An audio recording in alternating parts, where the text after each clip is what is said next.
சொர்க்கத்து பொக்கிஷங்களில் ஒரு பொக்கிஷத்தை உங்களுக்கு நான் அறிவிக்கவா? லா ஹவ்ல வலா குவத்த இல்லா பில்லா, லா ஹவ்ல வலா குவத்த இல்லா பில்லா என்று நீங்கள் சொன்னால் சொர்க்கத்தினுடைய ஒரு பொக்கிஷத்தையே அல்லாஹ் உங்களுக்கு வழங்கிவிட்டான். நமக்கு சாதாரணமான வார்த்தையாக இருக்கிறது, ஆனால் அல்லாஹ் ரப்புல் ஆலமீன் நமக்கு தருகிற பரிசு பிரம்மாண்டமான பரிசு, எண்ணிலடங்க முடியாத பரிசு.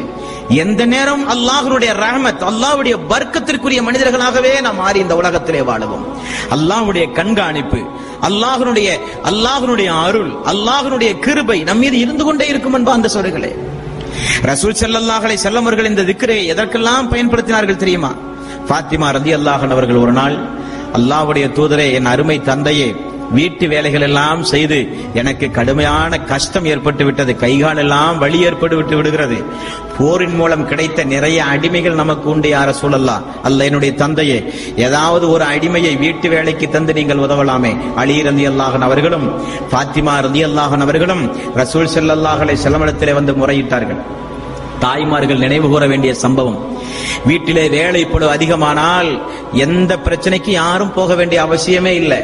அவர்கள் உள்ள தூய்மையுடையவர்களாக இருந்தால், அவர்கள் ஏகத்துவவாதிகளாக இருந்தால், அவர்கள் முழுக்க முழுக்க அல்லாஹ்வின் மீது தவக்குல் வைத்து நடக்கக்கூடிய தாய்மார்களாக இருந்தால், நபிகள் நாயகம் ஸல்லல்லாஹு அலைஹி வஸல்லம் அவர்கள் ஃபாத்திமா அவர்களுக்கு என்ன பதில் சொன்னார்கள் தெரியுமா?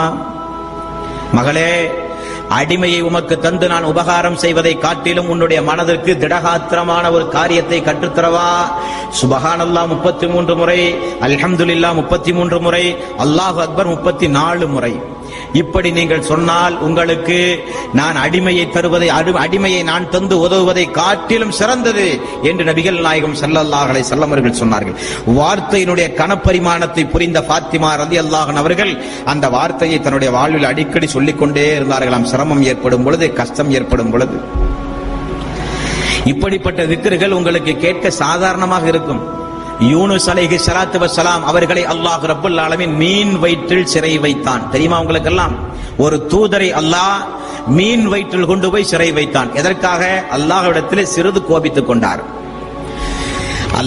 அல்லாஹ்விடத்திலே அவர் ஒரு துஆ செய்தார். அந்த சமூகத்திற்கு எதிராக, அவர் வாழ்ந்த சமூகத்திற்கு எதிராக துஆ செய்தவுடன் அல்லாஹ் அந்த சமூக மக்களை அழிக்க நாடி வானம் இருண்டது, மழை பெய்ய ஆரம்பித்தது, எல்லா சூழ்நிலைகளும் உருவானது, மக்கள் எல்லாம் பயந்தார்கள்.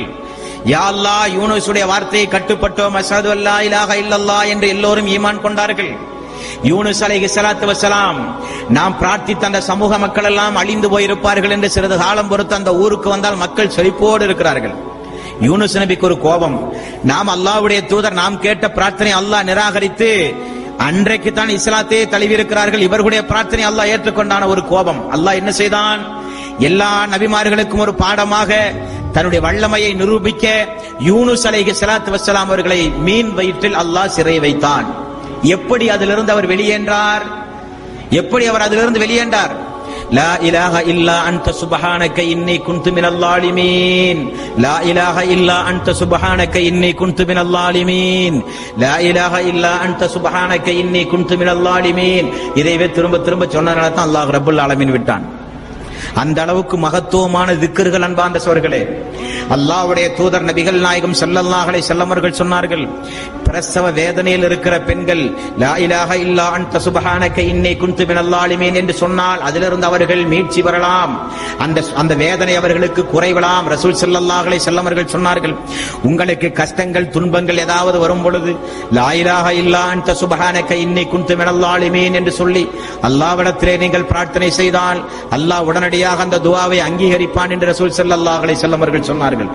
துஆ என்பது, திக்ர்கள் என்பது, ஸலவாத்துகள் என்பது உண்மை இறை விசுவாசியினுடைய வாழ்வில் அன்றாடம் இருக்க வேண்டிய, நினைவு கூற வேண்டிய முக்கியமான ஒரு இபாதத். முறைப்படி நான் ஆரம்பத்தில் சொன்னதை போல அல்லாஹ்வுடைய தூதர் சொன்ன வார்த்தையையும் மாற்றக்கூடாது.